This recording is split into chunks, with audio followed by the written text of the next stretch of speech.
Welcome to the NFC South Roundtable, a weekly live show featuring top-tier insight and analysis on all things NFC South. From the best creators in the division, including Atlanta Falcons creator Berto, Carolina Panthers creator Clay, New Orleans Saints creator TJ, and Tampa Bay Buccaneers creator James. Catch the NFC South Roundtable every Tuesday at 8 p.m. Eastern on the NFC South Roundtable YouTube channel. NFC South Roundtable, welcome back into another episode brought to you by the brand new commercial and the brand new intro here for the NFC South Roundtable. We got another commercial for you guys at the end for the outro, which is different than what you just saw. So make sure you guys stay tuned to the end to go ahead and check out that. But we got a lot to break down. Week 2 is officially over. Last week, we broke down everything that happened in week 1. So after this live stream, if you haven't checked that out, make sure you go do that. But today, we're going to be recapping everything that happened here in week 2. Some of the teams remain victorious. Some of these teams, unfortunately, still remain winless. We're going to break all that down and then at the end, preview everything that we are expecting in week 3. But before we get into it, let's just go around the table. Let's see how these guys are feeling after week 2. Like I always like to say, week 1 doesn't define a team, but now as each week passes, we're getting an idea on what these teams are going to be. But James, how you feeling? Well, physically, I'm feeling could be better. That's okay. It's okay. It's his the year. Firstly, I want to say, hey, if anybody out there needs voiceover work, I know this guy Colby. You know, he's available. You know, did you guys hear that intro? I mean, golly. No, man, it's a good week. You know, the Bucs are 2-0, and hey, it wasn't pretty. We'll dive into it, but you know what? A win's a win, baby. So we'll take 2-0. You want to know what it is, James? So I used to be an actor, right? I went to a performing arts middle school and high school. So I used to act. I did commercials and all back in the day. Yeah. So you ever see the show Victorious? That's basically what my school life was like. And back in the day, I did a master. I wish I did a master class with. You ever see the show Doc McStuffins? I ever heard that? I haven't known it, bro. So I know it. Yeah. Or the Loud House. Yeah. Well, I took a master class with one of the people who was in those shows. So I'm here for the voiceovers, man. I'm here for the voiceovers. I finally put my money to good use. The 30-second NFC South Roundtable commercial. But Berto, how you feeling?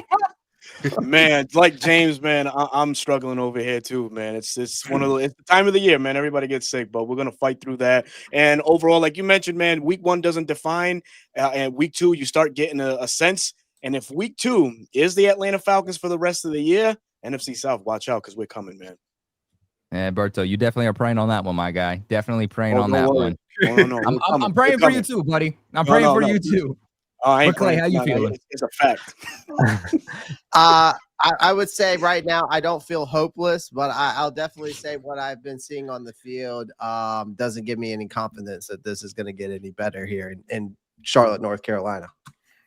What was it you said at the end of your video this past week? Was it just I'm gonna sleep on it? Yeah, that's exactly what I said. If anybody watched my live reaction, I basically was just like a mixture of emotions, roller coaster. I couldn't put like words together or sentences at the end of the live stream, so I just told people I'm gonna sleep on it.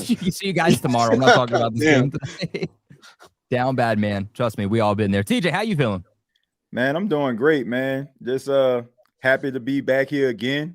You know, just excited, man. I mean, look, regardless, I just love football, man. Love talking about football. I mean, they got an old saying, Mama said they're going to be days like this. So I'm good, man. We chilling over here. Hey, man, the expectation. But as long as you play them close, TJ, you know, it makes you at least have that feeling of hope that when we get pieces put together, if we can look this good despite a loss, then what can we look like when we start bringing in some more talent around this roster? So hope is definitely there, even if you guys, haven't won a game so far this season. But fellas, let's just go straight into this and let's start breaking these games down from week 2. And of course, we have to start out with that Tampa Bay Buccaneers game against the Houston Texans, a game that we did just see. The Tampa Bay Buccaneers were able to squeak this one out. James, what happened here? Well, firstly, I want to say Baker Mayfield is a dog. He's got that dog in him. I mean, like 4th and 10, dude, and you're looking at a collapsing pocket, and not only does he break out of the pocket, but then runs for 15 yards to get the first down, and then also continue to execute a game-winning drive. It was awesome. Now, obviously, I'm happy the Buccaneers are 2-0. It's a great feeling, but to say that there are I'd be lying if I said there wasn't anything to improve on, right? There is certainly a lot to improve on. They still need more consistency with their pass rush. Servassier Dennis is an absolute liability in the middle of the field in terms of passing defense at inside linebacker. So those are things that need to improve. Special teams was absolutely abysmal in the second half. There's legitimate questions about Chase McLaughlin, in my opinion, now, where he's missed 3 kicks in 2 weeks. So that's something that needs to be like kind of more focused in on. Same thing with punt coverages and stuff like that. Offensively, we did have another unfortunate injury with Luke Gedeke. He might be out for a couple of weeks with a foot injury. Also, Kalijah Kancey, star defensive lineman, tore his pec for the year. That sucks as well. But going past those negatives to go through to the positives now, look, like Baker Mayfield, he did have a couple of missed throws in this game, one of which that should have been intercepted. But at the end of the day, I mean, that dude is a baller, in my opinion. Like, that dude is going to fight and scrap and claw as much as he humanly can, whether it's running the ball, passing the ball. He is going to do anything that he possibly can to win that football game. And he was able to do that not just this week against Houston, but last week against the Falcons as well. I think that is just undeniable, right? Also, we finally got to see the run game get going under Bucky Irving and Rachaad White, who I thought both had a very, very impressive day. Bucky Irving had a 100-plus yard scrimmage day, both running and receiving, and Rachaad White ran with a lot of power. So that was some very good stuff. Emeka Egbuka, he did have a bad drop late in the game, but he also had another touchdown catch in this game. Ryan Miller, backup receiver, had had a touchdown catch of his own in this game as well. So they're still trying to figure things out. And what is encouraging, I think, not just for me, but for a lot of Bucs fans as well, is like, you can still tell that this is a team that is still trying to figure things out, still trying to get healthy along that offensive line and just in that offense as a whole. And they're still putting out enough effort and doing enough to win football games. So that bodes well for the future. Whenever you do get Tristan Wirfs back, whenever Gedeke is healthy, whenever you can play your actual offensive line all in their original positions, whenever Chris Godwin comes back, Jalen McMillan, things along those lines, like we're still seeing this team persevere and win despite these moments of not being able to get out of their own way in some situations, or just having lack of, good plays in other situations as well. They're still finding ways to win games. It's the hallmark of a good team, in my opinion. So the fact that we're seeing that now is very encouraging, because I think it means that we will see better things going forward whenever the Bucs do get guys back healthy. But obviously, big question mark there with Kalijah Kancey. We'll see what they do regarding that. Let's go over to you, Berto. Berto, what were your thoughts and reactions to a team that obviously you are going to have to beat? You're going to need the Tampa Bay Buccaneers to lose games if the Falcons have any chance at winning the division. You got to give it to them, right? Good teams find ways to win, and yesterday it was a ugly victory, and it doesn't matter. You don't get style points for wins, but in that one there, Tampa Bay really showed a lot of guts. I got to shout out Todd Bowles, man, and the cojones he has to allow the Texans to score late, because it just shows how much faith he has in Baker Mayfield and Josh Grizzard, the first-year offensive coordinator, and it paid off. So a gutsy call by Todd Bowles there in the fourth quarter. But overall, it's going to be interesting to see how these injuries and how Todd Bowles and company can overcome them. You talk about Kalijah Kancey. I mean, I'd argue with anybody that Kalijah Kancey and Vita Vea are the best 1-2 combo at defensive tackle for the Tampa Bay Buccaneers. So losing him, I think it's going to maybe, we might begin to see cracks on that defense. And you look into the second part of the defense, the linebackers, Servassier Dennis. That's a guy that Atlanta should have picked on heavily last week. Couldn't pick up on that. This week and last night, it looked like he got pulled. And James, you can correct me if I'm wrong, in favor for Deion Jones, a former Falcon. Now he's been around the league for quite some time. So it's going to be interesting to see how Tampa Bay overcomes these injuries, because these injuries are impactful. But yeah, I still feel like the Falcons, do have a chance to compete when we meet Tampa Bay again, and it's going to be an interesting matchup to say the least. Quick note for that as well from Berto. So Servassier was pulled for a couple of plays for Deion Jones throughout the game. Actually, Deion Jones went out and made a pretty crucial play. He sacked CJ Stroud on the 2-point conversion that helped Tampa Bay in part win that football game. So to be honest with the the round table here. You know, I'm a little over. I'm a little over Servassier Dennis. It's 2 weeks, man. And this guy, look, he's a good run defender. I can't take that away from him. But in pass coverage, he's just been a complete liability. And it's just going to keep on happening where he is going to keep on getting exposed in those types of situations. In very limited capacity, Deion Jones has at least played better in regards to that. So I don't know. Maybe a switch is necessary. We're just going to have to wait and see on that. Yeah. Would you call this defense bend but don't break it just 2 weeks in? Yeah. Oh, yeah. One thing that was super interesting about the defense was, much like in the Falcons game, first drive offensively for the Texans, the defense looked horrible. I mean, Texans marched right down the field, scored. They gave up a field goal on the second drive. After that, they forced, I think, 4 or 5 straight punts and a turnover on downs. At the 1 yard line, goal line, they forced a turnover on downs. So, like, they start off rough, right? But then once they kind of settle in, much like what they did to the Falcons, and same thing with the Texans as well, it doesn't start off great, but then they kind of settle in and things do get a little bit better. I will say CJ Stroud did not look great in this game. He really did struggle. I mean, he was missing a lot of targets. I mean, guys that were pretty much wide open. He was just overthrowing left, right, and center. So, but yes, I would say it's definitely a bend but don't break defense. I think one of the best examples you can see of that is not just like the overall picture of, hey, whenever they, you know, start off slow, but then they kind of settle into things, but especially on that goal line stand that they had, that was a really, really impactful, important stop that they had. Well, let's go down to you, Clay. Clay, what were your thoughts about the Tampa Bay Buccaneers able to squeak this one out against the Texans? I think we got you muted there, Clay.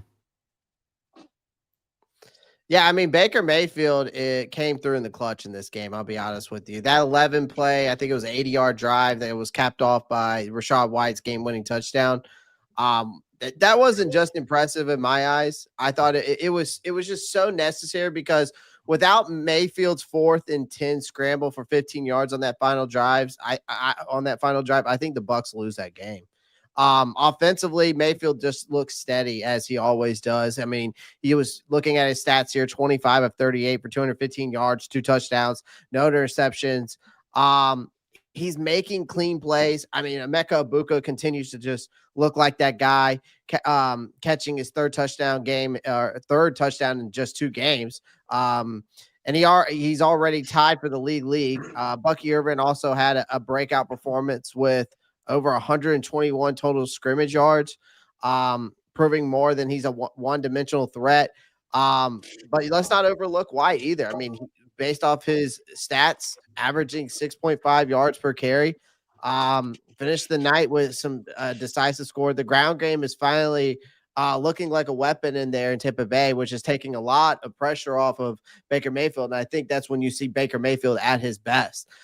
Defensively, I think Kalijah Kancey is a huge blow to that defense, unfortunately. But Houston was held to 84 rushing yards. I think they're I don't know if Joe Mixon's back for them yet or not, but I think they're so they're missing him badly there in Houston. You can tell. But also Houston's offensive line is not the best. I mean, when you trade away Laramie Tunsil, I mean, what do you expect? Right.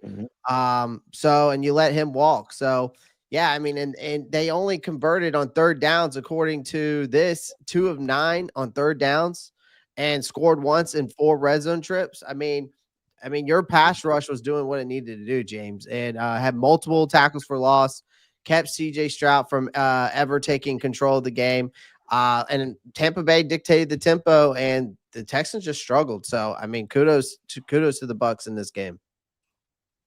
All right, TJ, let's go on over to you. Wrap us up with the Tampa Bay Buccaneers game. What were your takeaways? Man, Tampa is exactly who I thought they were at the beginning of the season. And everybody was up here, talking about how the Falcons swept them last season. I told y'all, like, man, everybody is chasing this team. I'm a realist about it. This is a good football team. They are a playoff team. They're a deep run playoff team. And the reason why I'm saying this is because think about the situation that they were put in. right? You don't have Tristan Wirfs, right? Luke Gedeke leaves the game. All right, you got Kalijah Cansey goes out. But then you all of a sudden you get contribution from other pass rush like Elijah Roberts and Greg Gaines. They had a sack and a half collectively. You had the offensive line still able to open up holes in order for Bucky Irvin and Rashad White to run through. I mean, I'm telling you, man, when you have a team that has this type of depth and they're still able to execute, I mean, you don't even have McMillan, you don't have Chris Godwin, and you getting contribution from your third, fourth string receiver. This is a dangerous football team, man. And when these guys start to come back, they're going to be even more dangerous. And look, there's this old saying, like, only two things can survive a nuclear holocaust: cockroaches and Twinkies. I'm throwing Baker Mayfield in that thing too. Because he is a straight 100% dog. And he's such a smart football player. I don't think people give him the credit. He got some Drew Brees in him. And what I mean by that is he always seems to make the right decision, even when he's under duress. There are times where most quarterbacks will take a sack. You got a defender on both of his legs. He's going down. He just slings the ball away. Why? Because he understands that I'd rather lose a down than to lose yards. He's a smart, cerebral football player. And that's what makes Tampa dangerous. When you got a guy who lives, in his words, dangerous, it makes him a dangerous football team. I'm sorry. Atlanta, Carolina, and New Orleans, everybody is chasing this football team, man. I'm sorry. But that's just the reality. Baker Mayfield is one of the best quarterbacks in the entire NFL. He took a step forward in front of a nationally televised audience, and now the world sees that he's not just a bridge guy. He's a franchise quarterback. And it's amazing what you can do when you have a team, an organization that puts pieces around you, you can thrive. Because this was a guy that was left for dead. And credit to him, man. He resurrected his career, and he's playing some hellified football right now. It's funny that TJ, you said that he resurrected his career. It's funny. He was on the Panthers team, and my God, guy couldn't do nothing here. And it's just funny how Sam Darnold goes away from Carolina, resurrects his career in Minnesota. It's funny how Baker Mayfield goes to Tampa Bay, resurrects his career in Tampa Bay. I don't know. Is there something I'm not getting here? I don't know. I think it's more of a Panthers thing than anything else. Yeah, I was about to say, y'all don't know how to pick them. That's what it is. Right. Man. And then another thing is that my favorite part about Baker Mayfield in that game, because I watched that whole game, my favorite part about that game was when he was running and he fell and he seemed like he was hurt. But then but then CJ Gardner-Johnson was talking shit, and he just hopped up and was like, "What the fuck? Like, what'd you say? Like, I'm all right. Like, you just unlocked Pandora's box when you talk smack to Baker Mayfield." And that's it's almost like MJ like when you talk shit to MJ's gonna start putting that tongue out, and then and that's it. It was one play. Will Anderson ended up tackling him down to the ground, and he does his celebration where he points to the sky.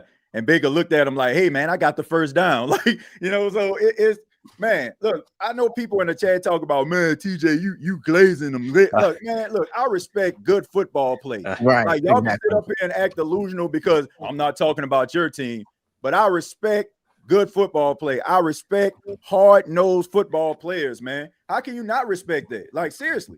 Like, you can hate it from if it's not your team, but as a player, like, that's the type of guy you want on your football team. Especially you have to accept. I mean, thanks, guys. Glazing this man too much, bro. I just like Nick feels like the shit on this show. I've always been a fan of Baker Mayfield, even since his Oklahoma days. Nah, James runs the South. Shut up, Man. Fuck Tampa Bay. Poor Birdo. I will say this. That 4th and 10 run that he had to I talked about earlier, man, that is a play that only a handful of quarterbacks can make in the league. Like when it was, from his own 35 or something like that and scrambled for the first down. That's the type of play that only a handful of guys can make in this league, So I enjoy the kind words. Well, there you go. Let's get into some of these super chats before we move on to the next game. We got what was I say? Brute Saint. Sorry, I don't have my glasses on here. $10 donation comes in here and says, got Baker on my money league team. He gonna be the epitome of consistency, man. I got him on my fantasy team, so I sure damn do hope so. Tom Brady comes in here with a $7 donation. It says 28-3. The Patriots are ready to annihilate those lonely Panthers and Falcons. The worst team in the South. You will crumble to the Super Bowl banners. You guys got 0. Damn, Tom Brady coming in here and trolling. Tom Brady, you could have left me out. man. We have Crazy. nothing against the Patriots. You could have left us out. The Falcons, sure, you can do all that all day, but leave me Tom out. Brady brought the Panthers into it. Now it's not even a Berto thing anymore. Now it's a Clay thing too. They're bringing you with How it. am I getting dragged into this? How about that? Guilty by association, bro. I guess.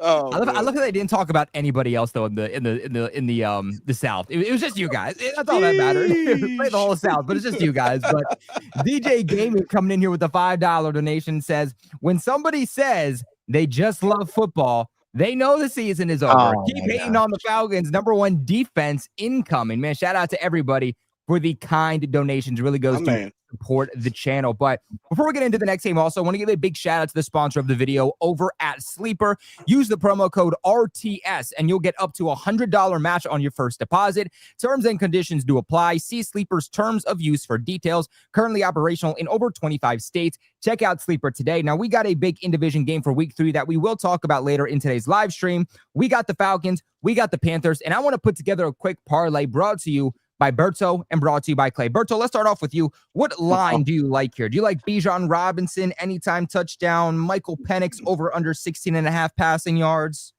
Bijan Robinson, anytime touchdown. I like that. I agree with that. Let's do another one here for the Falcons. Penix, Drake London, Algier. Which one do you like? Penix over 216.5 yards passing.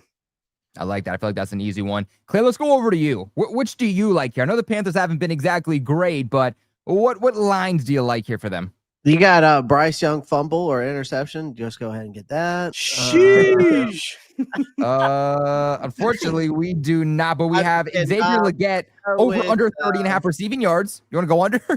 Joe, just go with well, you could go under on Xavier Legette. Go with Tedero McMillan. What's his passing yards? They got anytime touchdown, but what's his passing yards?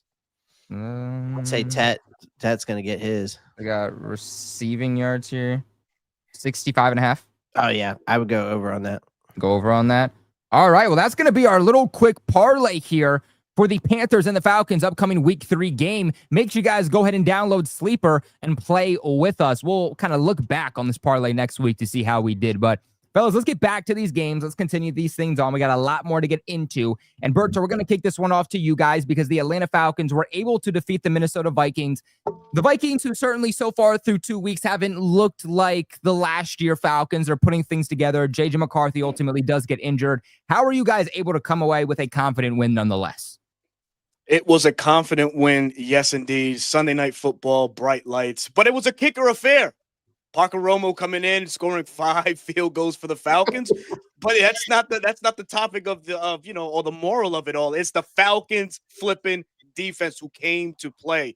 And let me throw some stats out there for you. Leonard Floyd got a sack. Brandon Dorlus got a sack. Our rookies got sacks. Jalen Walker, James Pierce Jr. Our rookies also in the secondary recorded their first INTs, Xavier Watts and Billy Bowman. This Atlanta Falcons defense just has a different feel this year. Now, of course, everybody on the panel might say otherwise or say it's only 2 games. But in games like this, when you're playing up against the opposition and they're lacking, you got to take advantage. And that's exactly what the Falcons did Sunday night. Now, there are some things offensively that I loved, which was the run game, combined rushing yards, 220, Bijan Robinson and Tyler Algier. Obviously Penix, of course, Sunday Night Football, you want to see the electric arm. You want to see the mobility. None of that was really too much on display. He only threw for I believe 130 some on yards, which that's not the whole narrative. That's not the whole, telling of the game. It's the fact that the Falcons came out, put pressure, applied pressure, and got the turnovers needed on a glazed J.J. McCarthy that the NFL world just was trying to put on this goddamn pedestal, and we chopped it down and brought him back to reality. So I'm happy where the Falcons how the Falcons performed. I'm glad that we have a win in the win column. Obviously, yes, we are chasing Tampa Bay, and I think the Falcons could put a string of wins coming along in the weeks to come. This is a morale building game for these young guys, so I'm happy where we're at. I have no complaints thus far. Absolutely love it. Look, a win is a win and a loss is a loss. Damn and right. at the end of the day, that is the only thing that matters. Clay, let's go down to you. What are your thoughts on where the Falcons currently stand after their first win of the season? Yeah, I mean, it was. I thought it was a great game for the Atlanta Falcons. I thought it was ugly, but it was a very effective game. I thought their defense smothered J.J. McCarthy. I mean, forced 3 turnovers, 6 sacks. I mean, holding Minnesota under 200 total yards, which is wild. The story of the night, though, was Bijan Robinson. I felt like he came out angry. I mean, had 143 rushing yards. I think that's like his. I think I saw a stat the other day. It was like his 20th career 100-yard game. But I mean, he was dragging this offense along. Michael Penix had 135 yards. Not the best game for him, but it didn't matter. The run game was working. So, stick with it, right? If it ain't broke, don't fix it. But yeah, Parker Romo 5 for 5 on field goals, had a 54-yarder. And he personally outscored Minnesota like 16-6, which is wild. But defensively, I mean, listen, I love the youth movement. I've been begging Carolina to do the same thing with our rookies. You got James Pierce Jr. out there, Jalen Walker, Billy Bowman Jr., Xavier Watts, all out there making some impact plays. Leonard Floyd grabbed his first sack as the Falcon, as Berto mentioned. But hey, this defense finally showed up as what as if I was a Falcons fan, the way I would want to see it. Right. And how you are Clay. You are Clay. You are Clay. Under that sweater, you got a Falcons, brother. I can tell. No, I would never watch football again. I mean, you would clearly more excitement on this side, bro. Yeah, right. But the thing is the worst news of all, though, is hearing about AJ Terrell. I don't know what his hamstring is. I don't know how bad of that injury it is. But obviously the significance of it, hopefully, I mean, I don't wish any injury on any player, but hopefully he's okay. But hey, Falcons are 1-1. They look alive. They're kicking. Again, I think their defense finally looks like what I expected their defense to, at least from what Berto's given us, is what I expected to see. And they showed up this time. So kudos to them. Can I say something right quick? I'm sorry, Kobe. Yeah, on the AJ Terrell front, right? Yeah, yes, we did lose him. No, some. It's not too much info, but we did make a corresponding move, bringing Keith Taylor back in. So that to me is an indicator that AJ might miss some time, or they're bracing themselves for that matter. We have an early bye, week 5, so I don't know. We might not see AJ Terrell until after the bye week, and he'll be back for the Buffalo game on Monday Night Football. You know what's ironic is that wasn't it last week that Berto, you said that AJ Terrell was like the best cornerback in the division? Oh, wait a minute. That was 2 weeks ago. My bad, Berto. Thank you so much. I appreciate the apology. You jinxed him, Berto. Damn it. You jinxed him. Hey, listen, man. For me, AJ's a shutdown corner, man. Show me otherwise, right? He's held some of the best wide receivers to little to nothing in terms of yards. That guy in Washington that they talk so much, Scary Terry, was non-existent the last time we played, or AJ had the clamps on him. Even Justin Jefferson himself in the first match of Week 13 last year, when targeted, I think AJ only allowed 43 yards until Minnesota finally woke up and started moving him around. Otherwise, AJ is a solid top-tier corner. Well, let's move on over to TJ. TJ, what were your thoughts on the Falcons getting their first win of the season? Despite what a lot of people may think, I do, try to come with some logic. I like to say I was the only person on this panel that picked the Falcons to win this football game, including Berto, by the way. And this was the reason why, because everybody was talking about it. I'm a piggyback off what something that Berto said. Everybody was talking about J.J. McCarthy. Oh, look at the fourth quarter heroics. Oh, my goodness. What are we watching right now? What I saw was a guy who sucked for 3 quarters. And in the fourth quarter, he mustered up some moxie and grit. And all of a sudden, he got a franchise quarterback. I was not impressed by that performance. If the Chicago Bears wasn't like one of the biggest choke artists this year, then then they would have lost that game. And you look at JJ McCarthy. I mean, it was just a tough night for the kid. And then you also have to add Ryan Kelly going out with a concussion. Now, I know a lot of people don't pay attention to centers, but I got a little quick stat for y'all. Did you know that when a team loses their starting center, they fail to cover 80% of the time? And you're talking about a young, inexperienced quarterback who is playing with a backup center. I'm pretty sure Ryan Kelly, who is a second-team All-Pro and has been a multi-time Pro Bowler, was calling out the protections. So you basically left this guy on the island all by himself, and credit to the defense. Jeff Albrecht understood that. Okay, we're going to test this guy. They sent all type of blitzes, delayed blitzes. He didn't know where that pressure was coming from. He was as lost as my grandfather would say, a baby bird in tall grass, man. He didn't know what the hell he was doing out there. Credit to the defense of the Atlanta Falcons. I mean, look, this is why you pay the King's ransom. It's the reason why you decided that you wanted to get back into the first round and get James Pierce. It's the reason why you made a commitment on Jalen Walker. It's the reason why you brought in Leonard Floyd. It's because you're trying to generate a pass rush. And look, I know that a lot of people are talking about all of the field goals, but to be quite honest, as an Atlanta Falcon fan today, I'm pretty sure you're happy that they had to kick 5 field goals. Why? Because the last field goal kicker you had choked away the game in week 1. So you're damn right. We're about to ship his ass to the Bucs because they're struggling too. How about it, James? Yeah. No, I'm good, actually. I'm fine. Thank you. No, you're not. You need him. So, I mean, look, at the end of the day, it was a good, solid performance. I mean, that's what teams need to do. Take advantage of opportunities. The opportunity presented itself. The Minnesota Vikings were in a vulnerable state, and you had a young, inexperienced quarterback, and shouts out to the defense. They did what a defense needed to do, which is pressure him and make things confusing for him. So, credit. Hey, Kobe, I'm again, my apologies. And I know James is going up next. James is going next. TJ, please elaborate on this if you want, because I know you know this gentleman I'm about to bring up very well.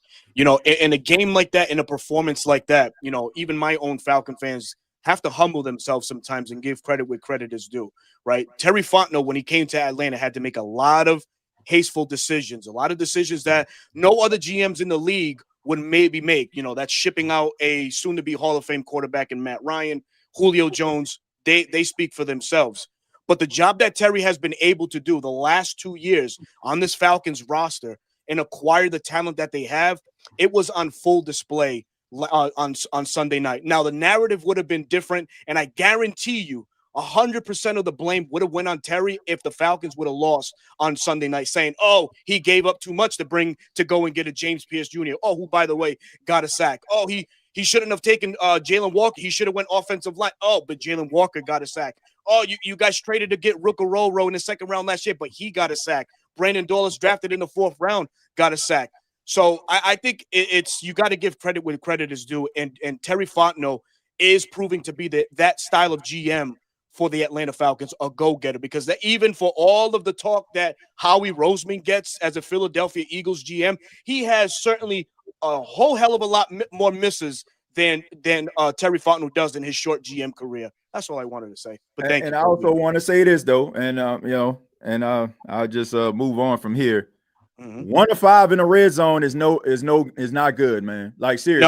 No. There's problems. They got to win, but you had that game should have been out of hand. Like honestly, Atlanta had control of that game from start to finish. You got to be. We were in the red zone more than a little bit, man. Yeah, so that's all I wanted to say. You got to improve. That's a great point. No, that is 1,000%. And as a Falcon fan, and I'm sure that all Falcon fans that are in the chat and in the space know that Zach Robinson has to wake his ass up, because on a loaded team that we have like this, 22 points is inexcusable. We were in that red zone more times than not, and we can only come away with field goals. While sure they helped, the outcome of the game, but the true story would have been, had we turned those kicks into points, Brian Flores and that defense would have been on their heels, and it could have been out of control from the gate.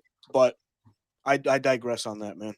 And as we see Clay pointing to, everybody, make sure you slam that like button right now. 370 people watching live right now, 343 of them over on YouTube. So no reason we shouldn't have 300 like buttons slammed right now. Guys, YouTube's algorithm. This isn't us asking for likes because it looks cool. We can be like, Mom, look, I got 300 likes saying no.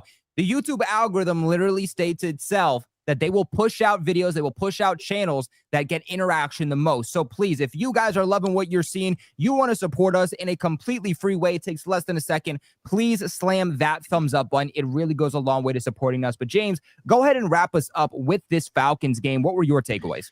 I mean, real quick, I don't know about anybody else, but like, if you guys like the video, I'll put it up on my refrigerator. So, I mean, like, just saying that. So, secondly, yeah, it's a lot. I watched this entire game. Firstly, I want to say this. The defense for the Falcons was absolutely outstanding. Yeah. I mean, 6 sacks, 4 takeaways. You literally can't ask for a better defensive performance from them, in my opinion. Literally everybody contributed on that defense. It was an absolutely phenomenal game for them. The run game was great. I mean, 38 carries, 219 yards, and a touchdown from Bijan and Algier. That is absolutely fantastic as well. Younghoe Koo is 100% done with the Falcons. I wrote that in my notes. He is 100% done. It's already a weird situation where I think Parker Roma was elevated to the active roster, not promoted, and then Younghoe Koo was like listed out, like obviously an active coach's decision. Yeah, he's done. Healthy scratch. He's done. Yeah, I mean, he's absolutely done. I'm gonna, agree with TJ here, where offensively only scoring 1 touchdown is not great. And this is something that we alluded to last week. Berto alluded to it last week as well. The offense still seems like it's trying to figure some things out, right? Where they just can't put together a full, complete game offensively, in my opinion, yet. That can change going forward. But, I'm going to be very curious to see how this offense continues to work throughout the remainder of this season. But, and I do, I do want to say again, the defense was outstanding, but much to what TJ was talking about, I would certainly hope the Falcons would play a game to this caliber, because this is a Vikings team that ended up being on their 3rd left tackle, their 2nd center, missing their number 2 receiver, their starting inside linebacker, their 2nd best edge rusher, their starting safety, one of their starting cornerbacks, and a quarterback who, much like what TJ had said, only has looked good for 1 quarter of the season so far this year. And then he got hurt for 2 to 4 weeks with an ankle sprain. So this was a game where, based on all of those factors that I just mentioned, right? If you're a Falcons fan, yeah, that should have been the expectation, is that you would go out there and perform as well as you did, especially defensively, I want to say. And they were able to do that. I'm still questioning this offense, though, and whether or not they can pick things up going forward to be a more complementary, complete football team. Now, I am curious, though, too. With all of the different quarterback injuries around the league right now, is this going to be a point where Cousins gets traded? Maybe, maybe not. Who knows? I don't know. It's an interesting conversation there. I don't know if anybody wants to tackle on that contract. Probably that not. Contract. Yeah, that contract's too much, man. I don't think anybody wants parts of that, man. Hey, and also I want to say this too, because his name wasn't mentioned, and this dude was balling. Billy Bowman Jr. Who had 2 interceptions in the game. Great. He reminds me of, now, I mean, it's early in his career. He's a 4th-round pick out of Oklahoma, but he kind of reminds me of Bob Sanders. Yeah, I don't know if y'all remember Bob Sanders. Like, the missile from Indianapolis, man. Like, 5'11" safety. To, like, put his body in harm's way. Like, he a dog out there, man. I'm going to give him credit, man. Everybody talks about Bijan. Everybody talking about, Michael Penix, but I think he was an unsung hero of that game, especially defensively. I'm pretty sure I'm as tall as Billy Bowman Jr. I'm pretty sure you are, man. Me. All right, fellas, let's go ahead. Let's move into the next game here. We got about 25 minutes left of the show. I want to make sure we have enough time to squeeze everything in. And look, Clay said he wanted enough time to sleep on it. Clay, I think we gave you enough time to sleep on it. Use this as your free therapy. Please go off. Tell us everything you need to say about the Panthers, man, because I think that there's a lot stored in you. I can just see it. I'll just say this. If you thought week 1 opening act was bad, week 2 said, "Hold my beer." That's what it said. Shit. I mean, Bryce Young in the first 2 games of the season now has 5 turnovers. Just put that out there, okay? For the 3rd offensive snap of the game, Bryce Young coughs up the football. Listen, it was a free run blitz. Josh Sweat came through. It was a missed block by Austin Corbett, the center. And that's really on the center, but Bryce has got to hold on to the football at the end of the day. All right. On the next drive, though, he gives Rapp an interception to Baron Browning because he holds on to the ball too long. And then that's 10 points whole before you even know it. I mean, slow starts are the death sentence of this team. That's where this has been coming from. I think it has to do with not only Bryce Young, but I put this on Dave Canales for the preparation of this team, because also there's been a lot of miscommunication on the offensive line, a lot of high snaps with Bryce Young. There's been a lot of, Bryce Young's like going, go, go, go, go, go, clap, clap, clap. And the play clock's almost down to 0 constantly. We're seeing that. Okay. But then this kid comes back, and I'm going to give him his flowers. He bounced back, finished with a career high of 328 yards and 3 touchdowns. And I can't even believe I'm saying this, but he threw the ball 55 times in this game. All right. The game was abandoned. I mean, this offense became one-dimensional, and Dave Canales' play calling, again, has just been predictable once again. The moral of the story on that offensive side of the ball, it doesn't matter how resilient you look in the fourth quarter. If you keep spotting the other team 2 touchdowns in the first, that plain and simple. Okay. But Bryce Young, it doesn't matter. People are saying that all these Bryce Young believers are like, well, did you see his stats at the end of the game? It was damage control after you're down 27-3. I mean, what are we talking about here? But the only bright side, once again, is Tetairoa McMillan. And I'm going to tell you this right now, ladies and gentlemen. Tetairoa McMillan might be that dude. He 6 catches, 100 yards, first career triple-digit receiving day. I mean, more importantly, he looked like a legitimate number 1 wideout, something this team has been praying for since Steve Smith, right? But I mean, McMillan showed everything. He's got speed. You don't see it, but he's got it. I mean, the power after the catch, the reliable hands. He's smooth. He's explosive. He's clearly Bryce Young's best weapon. Again, Xavier Legette, 8 targets, 1 catch, -2 yards. I mean, the guy looks lost. I mean, I don't know what else to do. I mean, Bryce Young does need some help too. But Dave Canales isn't doing him any favors because we're not running the ball. You got 2,000-yard backs, and you're still not using them. It's like they're taken out of the playbook. We're underutilizing Chuba Hubbard and Rico Dowdle. And if this keeps up, then you got Jalen Coker coming back. Hopefully, he might be the safety blanket. But shout out to Hunter Renfrow coming back, looking good. Had 2 touchdowns. He bounced back in this game for sure.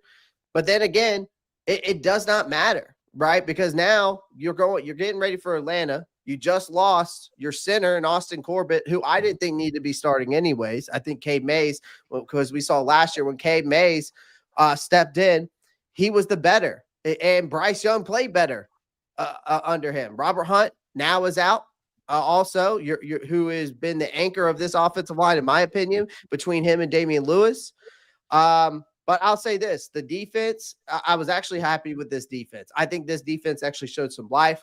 We actually kind of took a page out of Atlanta's playbook.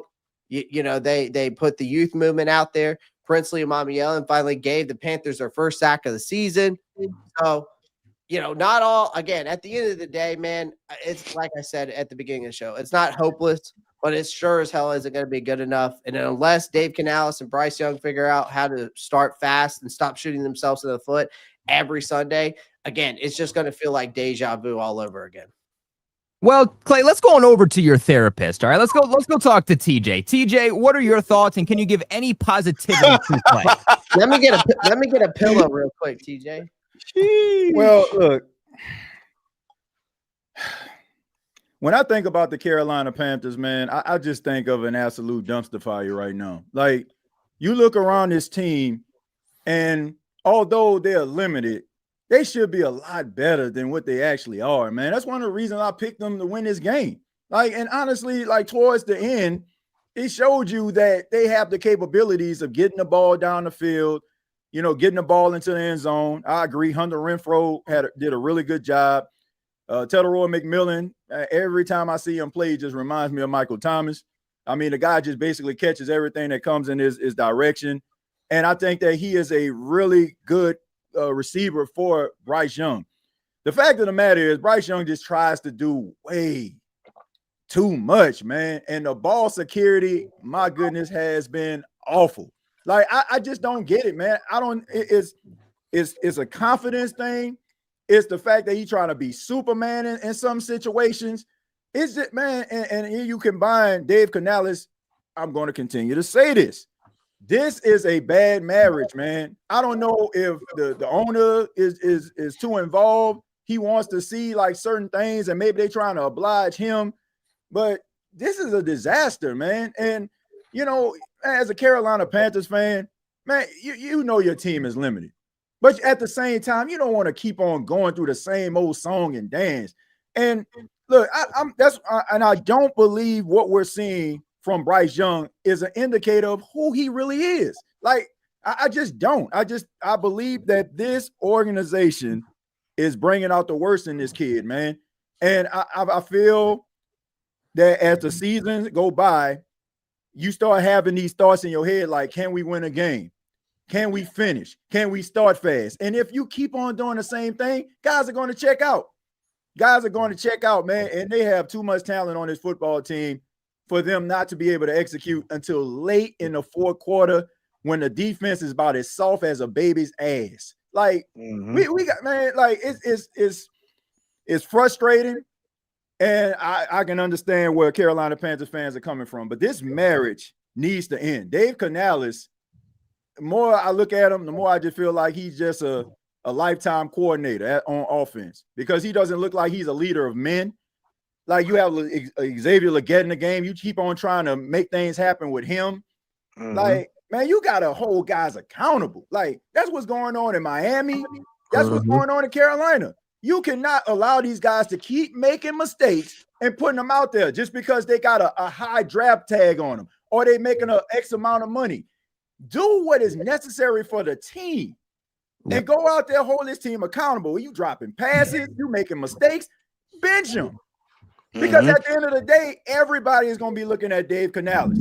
Everybody's going to be looking at the state of this football team, and it's god awful, man.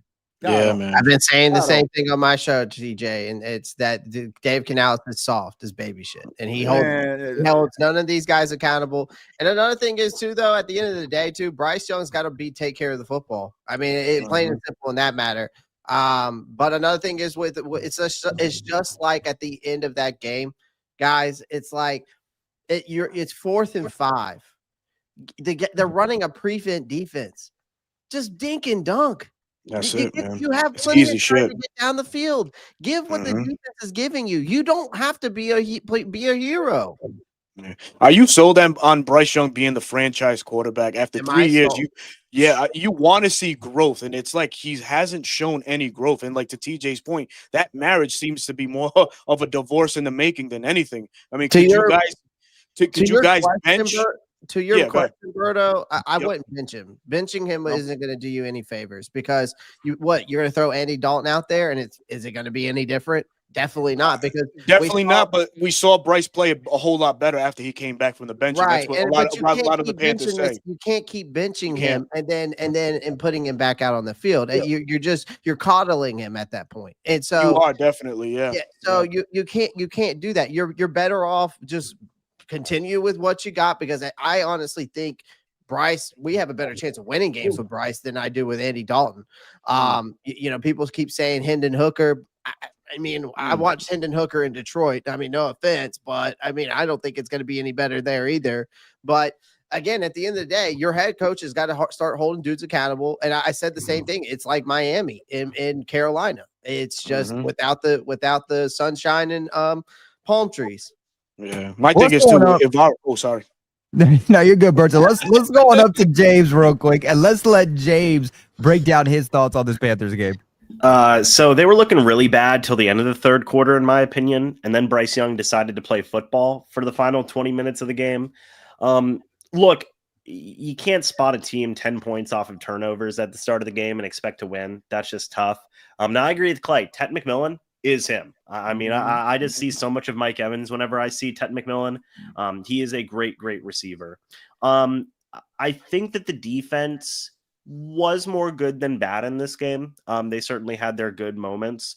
They fought hard in the end, but they couldn't get it done. Now, and look, this is like from a Cardinals team that really wanted to lose this football game. I mean, my gosh, did they not want to win? And Carolina still couldn't get it done, unfortunately, and they're in a rough spot right now. And you add on that Austin Corbett and Robert Hunt are on the IR. Just don't have a ton of faith right now in the Panthers going forward, to be honest with you. Definitely a fair assessment. Now, Berto, let's go over to you to finish us up with this game. What were your thoughts? Yeah, man. I mean, I think we all said it, man. It's concerning times with the Carolina Panthers, and you hate to say that, but it's the unfortunate truth, right? You would expect some growth out of Bryce Young after 3 years, but it's not looking any brighter going forward. You guys have playmakers, and they're not being utilized how they should, right? The plug should be pulled already on Xavier Legette. I think it was bullshit that, Coach Dave Canales says that, the snaps will not be taken away for Xavier Legette in favor of anybody else that's actually producing. Hunter Renfrow came in, had 2 touchdowns, right? Now, a pair of Hunter Renfrow and Ted McMillan, who's going to be a superstar. I'm in agreement with that. Might be a little bit better than having Xavier Legette just eat up snaps when he really doesn't belong on the football field. His mind is definitely somewhere else. But other questions that come up is Alvaro Jaro too, man. What are you on? What is your philosophy on defense, man? It's tough because you guys have pieces, but those pieces are not being utilized properly. Trevon Morgwig was one of the worst PFF defenders on the Panthers team on Sunday. So you got to find better situations to put these guys in a place to succeed. And it just doesn't seem like this whole team it's not clicking whatsoever. Something's definitely off, and some results may need to come soon, whether that be some firings or benching, whatever the case is. But something has to change in Carolina before it just goes to shit. For sure. Well, guys, we got just under 10 minutes left in the show. For time purposes, I'm going to kick this one to TJ. TJ, break down everything for us on your thoughts. Obviously, there were some people who thought there was potential for the Saints to win this game, given a lot of the injuries that the 49ers were dealing with. Another close game for you guys. And like I said earlier, yes, you guys lost the last 2 weeks. You haven't won a game yet, but you've at least played very close games, and there is something to take away from that. So what are your thoughts? Well, for this sake, I'm just going to go ahead and leave that screen on because this is going to be a little bit of therapy. I'm pretty sure for a lot of members of the Who Dat Nation. Close but no cigars, fellas. I mean, look, nobody cares at the end of the day that you were close, right? And like realistically, like you want to see improvement from your team if they're going through a rebuild, but you want to see your team win these type of football games. I was listening to Berto talk and also James, right? You had missing players on the team, right? And you also had on the opposite side, when you look at the Minnesota Vikings, they were limited, right? They took advantage of it. That's what you're supposed to do when you have like an advantage. No George Kittle, no Brock Purdy. Juwan Jennings, I mean, he was questionable until the last minute. And Christian McCaffrey was dealing with a calf injury. Like, these are the type of games you need to win. You need to find a way to win. And credit to him. This was probably, a pleasant surprise. I didn't expect for them to even score in the 20s because Robert Saleh was the defensive coordinator. The fact that Spencer Rattler was able to go 3 of 3 in the red zone, scored 3 touchdowns, 3 touchdown passes. I think that's something that the Saints can build on. That's a good thing. Carl Granderson getting 2 sacks in a game. He's tied right now with Myles Garrett for the league lead. That's a good thing. But at the same time, it makes you frustrated when you are not a good football team, and yet penalties continue to shoot you in the foot. Bad execution. Guys can't catch the ball. No true dogs on the team. Like, you just get frustrated watching this, and you just think about it. Like, what if you actually had a guy that wasn't afraid to go across the middle and not in the back of his head, he's thinking about getting his head knocked off like Chris Olave is? Or, you have a guy that can actually catch a possession, catch in the middle of the field. Something that Juwan Johnson is just hot and cold with. Like, this is not a good football team. And it's just frustrating when they just shoot themselves in the foot when they have opportunities to win these type of games. it's gonna get rough, man. It's just gonna get rough over the next couple of weeks. I mean, you got some really stiff competition, and you needed to win this football game. And the fact that the New Orleans Saints didn't is extremely discouraging. Definitely fair takeaways from there from TJ, but this is where we kick it. This is where we kick it to Who Dat Nation, okay? What are you guys' thoughts? Are you guys panicking? Do you guys think that you can turn it around? Let us know in the comment section below. We want to hear from you guys, okay? Sound off. Allow the chat to be your free therapy. That's what I always like to say, okay? Let this be your community each and every single week. But, fellas, we got some games to preview, okay? Whether you won, whether you lost, that's officially in the past. All that matters now is another week, because it's week 3, baby, man. Shout out to Tom Brady, who comes back in here. Don't worry, Berto. Don't worry. I saw you get scared when I said the name Tom Brady. Don't worry. This guy's getting on my goddamn nerves. He didn't mention you this time. Keep donating. He just said, Colby, we got more Super Bowls than the South. Let's sweep them. Look, I think the Patriots are going to lose to one team in the South, and that's where I'm going to leave it. Okay? I'll let you guys debate on who that's going to be. Yeah, that's going to be our goddamn team. Thank you. Yeah, for sure. I'm gonna leave that there. I'm gonna leave that there for you. We're gonna wager a bet behind the scenes, bro. All right, fellas, but just due to time constraints, if it's your team, I'll ask you to keep it to about 2 minutes. If you're talking about another team, try to put your preview and predictions into about roughly a minute. So let's go ahead. Let's get into the Buccaneers facing the Jets, a team that week 1 against the Steelers obviously lost, but they actually look like a pretty competent team there with Justin Fields. Last week, Justin Fields puts up one of the worst performances of a quarterback all time, a 1.1 QBR. You just don't see it. He obviously goes down there with an injury also. James, what are your thoughts on this game? Yeah, I think it's obviously a winnable game. This is actually going to be the creamsicle matchup for the Bucs, which it probably doesn't have a very good indication, because they haven't won in the creamsicles, I think, since Josh Freeman was their quarterback. So that's not a good situation in my opinion. But it's still the Jets. Colby can speak to this. The Jets, always have some good pieces, but they always find some ways to lose some football games. So I feel good going into this game. I still think it is going to be a tough game, because again, the Jets have built some very good pieces, but if Justin Fields cannot play in this game going up against Tyrod Taylor, we'll see, man. We'll see. But I do think the Buccaneers will win this matchup. Just short and simple. James, we have a saying at the AFC East Roundtable. It's called "The Jets will jet," and that's that. So if you guys don't blow them out, you guys should probably just go into a complete rebuild. So that's all I'm going to say about that. Berto, let's kick it on over to you. What are your thoughts about the Buccaneers and the Jets? Yeah, very winnable game. Yes, I agree with James with the Jets in Tampa Bay. I ultimately see, Tampa Bay coming out on this one, the winner going to 3-0. It's a Jets team that, like you mentioned, will jet. And, Tampa Bay, I think, will find this game where they'll click both offensively and defensively. So give me the Bucs in this one. Give you the Bucs. Short and simple. Give it to me, guys. JETS, suck. Am I right? That's what I'm going to see in the chat here. Clay, let's kick it on over to you. Do you think the Jets are going to JETS, suck?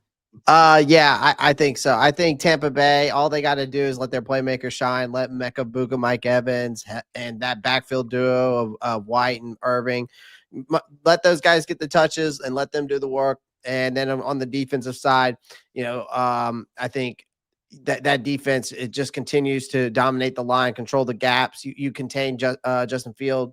You're going to win this game. I think it's going to be closer than what people think, but because that seems the way the Jets like to lose is by close besides against the Bills. But I'll say that Buccaneers 24-20. 24-20, so a closer game. All right. TJ, do you think this is going to be a blowout, or do you think it's going to be closer than people are projecting? I don't think it's going to be a blowout. I think it's going to be a close game. I think that the roller coaster of emotions that was the Monday Night Football game versus Tampa, I think it might play a role in this game. I think that maybe they'll come in a little bit overly confident. They got to be careful with that. The fact that the Jets got destroyed by the Buffalo Bills. So you got to be careful, man. I mean, a team is capable of winning football games every single week, no matter what they may look like. And the Jets, I'm pretty sure they're trying to get back on the field. But at the end of the day, I'm gonna go ahead and go with the Jets in this game. I think that it's just going to come down to a defensive struggle. I think you'll probably see a much better showing. And Tyrod Taylor, if he's playing in this game, like that guy can ball now, man. He's very underrated as a quarterback. So I think he'll probably do a little something different than what Justin Fields would do. And I would trust him a little bit more about getting the ball out to the playmaker. So I'm gonna go with the Jets in a close one.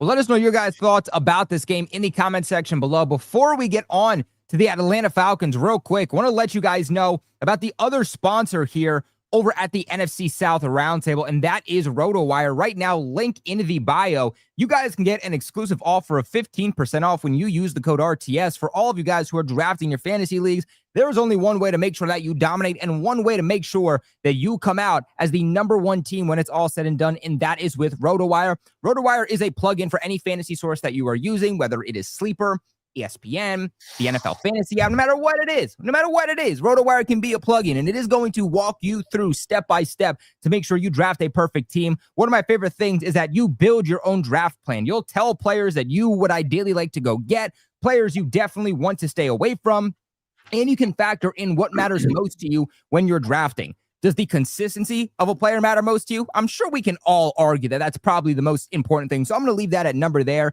Age for me really doesn't matter all that much, but injury risk is a top 3 most important concern for me because availability is the best ability. The cool thing too about RotoWire is that it'll tell you if a player is not going to be there by your next pick, and it'll tell you the best players at each and every single position. So make sure you guys go ahead and check out RotoWire. Link in the description box to dominate your fantasy leagues this year.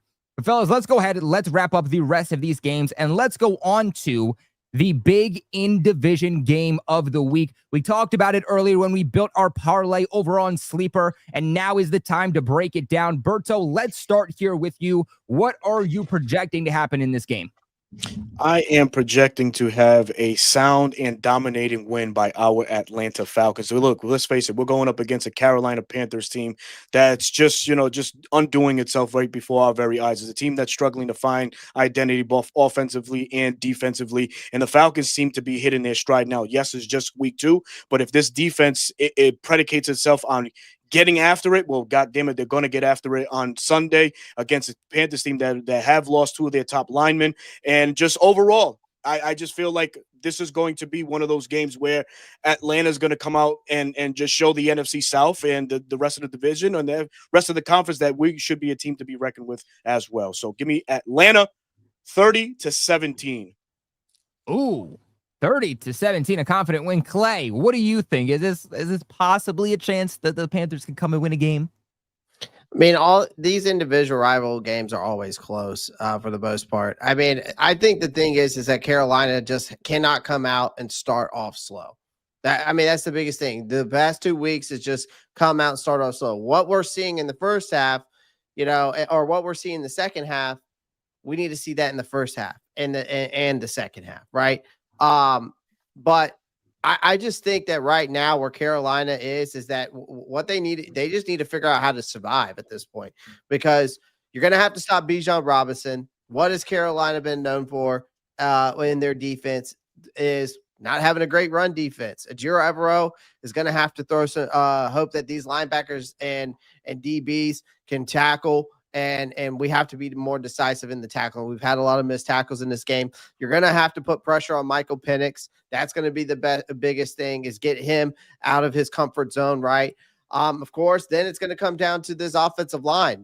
Cade Mays, I think, will be fine at the center position. I'm not too worried about Cade Mays. Actually, Bryce Young played his best when Cade Mays actually came in. The biggest issue is going to be the right guard position, and that is Chandler Zavala. Why they're putting Chandler Zavala there, a guy that's in here at his third year? Why are they putting Chandler Zavala, who hasn't done anything, when you have a Brady Christensen that you bought back and paid all that money? So protecting him is going to be the biggest ordeal, because right now the Falcons are blitz heavy. They run, I think they blitz over 43% of the time, that, at least from the past 2 games. That I saw that stat out there, but you're going to need to get your young weapons going. Tedero McMillan, Hunter Renfrow. just make sure Xavier Legette doesn't become a liability on the field. But the bottom line is this is all about discipline for Carolina at this point. They got to be disciplined. The coaches got to hold guys accountable. You got to avoid early turnovers. You got to limit Robinson. You got to protect Bryce Young. You just got to play competent football. That's all I'm asking for at this point. Can Carolina hang with Atlanta at home? You better hope so, because Bank of America Stadium and all up and down Mint Street, they will be marching with pitchforks and fire, because at this point, I don't know, but I think Atlanta is going to win this game. I can't say that Carolina is and say that confidently right now, at least from what the product I'm seeing on the field. Let's keep this one on over to TJ. TJ, who are you taking in the NFC South roundup this week? Yeah, man, look, the only thing that bothers me about this game when it comes to the offense of the Carolina Panthers and the defense of the Falcons is the secondary. You know, I still got my question about the secondary, even though, you know, they played pretty well Sunday night against Minnesota. But, I mean, I'm going to go with Atlanta in this game for the simple fact I feel like they'll be able to run the football. I think that you'll probably see a much better version of the Carolina Panthers, this being a divisional matchup. I mean, everybody knows where the bodies are buried. It's probably going to come down to a final possession. I mean, these division games always do. But I just think the Atlanta Falcons are going to win this football game. And I think that they'll probably put a more emphasis on capitalizing in the red zone. So they're probably going to put a lot of red zone work in. And it's going to pay dividends for them. I think you'll see an improvement in that regard. So I got the Falcons winning. All right, James, let's go on up to you and wrap us up. Who are you taking in the in-division game this week? I'll keep it short and sweet. I'll take the Falcons in this one. I just think that they are the better team at this point. That defense showed a lot of really good work last week against Minnesota. With a couple of those injuries to the offensive line, I think Bryce Young will have a pretty rough day, especially since he already has a little bit of a tendency to turn over the turn over the ball. I think that will continue in this game. So short and simple, I'll take the Falcons in this one. Taking the Falcons. Sounds like everyone's taking the Falcons in this one, but let's go ahead and let's transition in to the final game of the NFC South for week 3, and that is the New Orleans Saints versus the Seattle Seahawks. TJ, break this one down for me. Is this another close game, but unfortunately a loss, or is this a game where you think you guys could get right? I think there's going to be a close game, but they're going to end up losing. Look, man, I got too much respect for the Seattle Seahawks, one of the most well-ran organizations in football, in my opinion. They always seem to find the right coaches and right nucleus of players. They run the ball really well. Jackson Smith and Jigba is starting to step up as their number one guy, and you also can incorporate Cooper Kupp. But, you know, I think the Saints are going to play better. You know, the best thing about what I've been seeing over the last couple of weeks is they're starting to improve in certain categories. In week 1, you had a lot of penalties. Week 2, they cut it in half. In week 1, you seen Kellen Moore not really trust Spencer Rattler as much. In week 2, it seemed like, you know, he allowed him to go out there and execute the way that he wanted to. And also they put an emphasis on the running game. So if those things can improve, I think you'll see a much better showing from the New Orleans Saints. But I just think it all comes down to the horses in the barn, man. Like late in games, who is going to be that guy that's going to step up and make that clutch catch? Who is going to convert that third down? Who is going to do it? And I look around this team and I just don't see a bunch of guys that have that capability just yet. Rather, is they're young and inexperienced, or they just never shown it. So I think it's going to be a close game, but I'm going to say the Seattle Seahawks are going to beat the New Orleans Saints. It's their first road game of the season, the Saints, and Seattle is one of the toughest places to play. And if you combine the fact that they're 1-1 right now, and they played really well versus the Pittsburgh Steelers, I think that they'll be able to capitalize on that win and try to make it 2 in a row. All right, let's go on up to you, James. James, are you also going to take the Seattle Seahawks, or are you going to take the Saints? I am. I'm going to be taking the Seattle Seahawks in this one.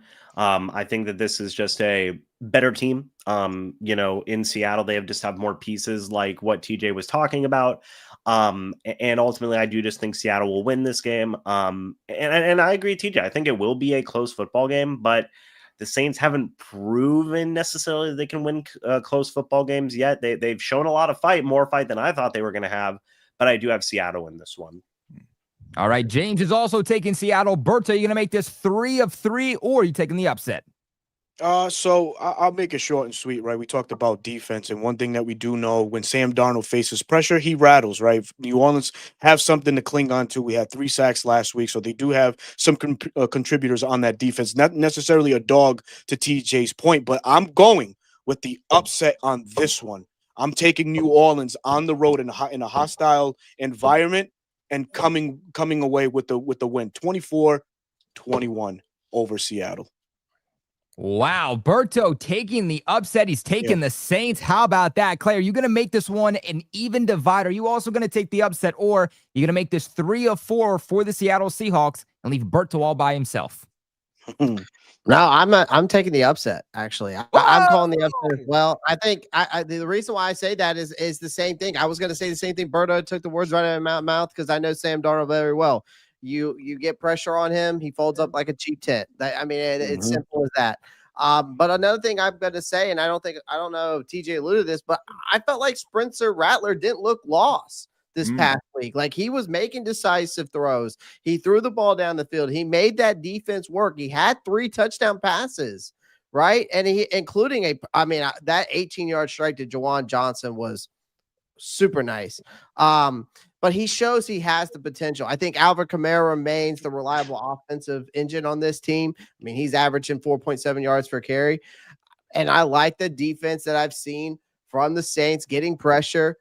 They just need to narrow down the penalties. If they can narrow down the penalties, get pressure on Sam Darnold, lean on Alvin Kamara, Spencer Rattler takes care of the football, they win this game. I'm going to go 21-17. 21-17. Well, TJ, just real quick, how do you feel about half the panel feeling like you guys could squeak this one away? Well, I mean, look, I appreciate that, but at the end of the day, man, I just need to see it. Like, I'm serious, man. Like, I just need to see it. I'm not saying that they don't have talent. What I'm saying is you're going into a hostile environment, and, you were an undisciplined football team in back-to-back home games. Everybody is quiet for the most part to let your offense operate, and you still jumping off sides, and you're still shooting yourself in the foot. So until they prove otherwise, I mean, I can't pick them, but I mean, there's a possibility that Sam Darnold can, throw this game to the New Orleans Saints, and, maybe a pick 6 or something, but I just need to see it, man. And until then, I can't pick these guys to beat Seattle in a hostile environment like that. That's not the same. That's not the same place of the early 2000s, though, TJ. It's very winnable in Seattle nowadays, man. It's not like the days of the Legion and Boom where that crowd was jumping. They ain't really have much to jump for, in recent years. So I think it's very doable, man. Like me and Clay mentioned, you get to Sam Darnold, you rattle him, dude. He's lost, man. He's lost. And look, Atlanta, when they faced him last year, after all, we put up, I think, 5 sacks against that Minnesota offensive line last year. We rattled Sam Darnold. They just caught a break because we had lapses in the secondary that had him, regain some confidence. But otherwise, we had Sam Darnold in the bag, man. So it's not out of the question that New Orleans can go in there and do the same thing and rattle them. Hey, man, you know what your mindset is, Mac TJ? Jones. I just seen Mac Jones go out there and pick the Saints apart. It's Kyle Shanahan's offense, bro. You got to give him that. That offense, you can. Yeah, I mean, stop it, Mac Jones. Stop it. Yeah, stop it. He's no, never mind. No, man. But in all seriousness, man, just I don't know. For me, I'm taking New Orleans, man. I'm sticking my guns to it, man. I got faith. Well, it certainly sounds like half the panel is going to take the Saints, and then the other half is going to be taking the Seahawks, including our very own TJ, whose mindset reminds me of something. We're on to Cincinnati. We're on to Cincinnati. It's all right, TJ. Year 1 of a rebuild, my guy. Year 1, man. It's gonna be on the uphill. 2026, baby. Watch the Saints. 2026. I hate but that guys, guy's voice. Look, that is going to wrap it up here for today's Well, you ain't video, going guys. to Chapel Hill, so Hell no. Hey, I'm I don't know. He gonna ban you too. Yeah. Kobe already can't go. I don't know how many. I really can't. I don't know how many players are going to want to go to Chapel Hill either, knowing that you're definitely not getting drafted by the Patriots. We'll see how many other teams take you off their board too. Like, what's Belichick doing? I don't know. That's a discussion for another time. But guys, that's going to end it for today's video. Make sure you guys subscribe here to the NFC South Roundtable. Leave a big like on the video. 354 people watching live right now. 318 on YouTube. Let's get 300 likes before the end of the stream. It helps support the channel so damn much, and it's completely free. Make sure to subscribe to each of these guys' individual channels linked in the description box below. Keep your friends close, but keep your enemies closer. Until next time, I am Colby Cochran, your host here of the NFC South Roundtable, a show brought to you by Roundtable Sports. We will see you next Tuesday at 7 p.m. Eastern. 7 p.m. Eastern, baby. That's right. No, 8 p.m. Eastern. Okay, I host like 3 different shows, okay? Sometimes we'll give you a break. 8 p.m. Eastern. I'm still in 2024. We'll see you guys next week. Roundtable Sports Network is your one-stop shop for all things NFL, with daily live shows covering all 8 divisions in the league, hosted by the best content creators on the web, all on one network. Catch the AFC East live every Monday at 7 p.m. and on Wednesdays at 6 p.m. The AFC West Roundtable live Tuesdays at 6:30 p.m. The AFC North Roundtable live every Wednesday at 6 p.m. The AFC South Roundtable live Tuesdays at 7 p.m. The NFC East Roundtable live every Tuesday at 6 p.m. The NFC West Roundtable live at 9 p.m. on Tuesday nights. The NFC North Roundtable is at 6 p.m. on Wednesdays, and the NFC South Roundtable is live Tuesdays at 8 p.m. EST. And of course, Fourth and Forever, the flagship show of Roundtable Sports Network, covering all things NFL at 1 p.m. Eastern Standard Time on the Roundtable Sports YouTube channel. Real coverage, real fans.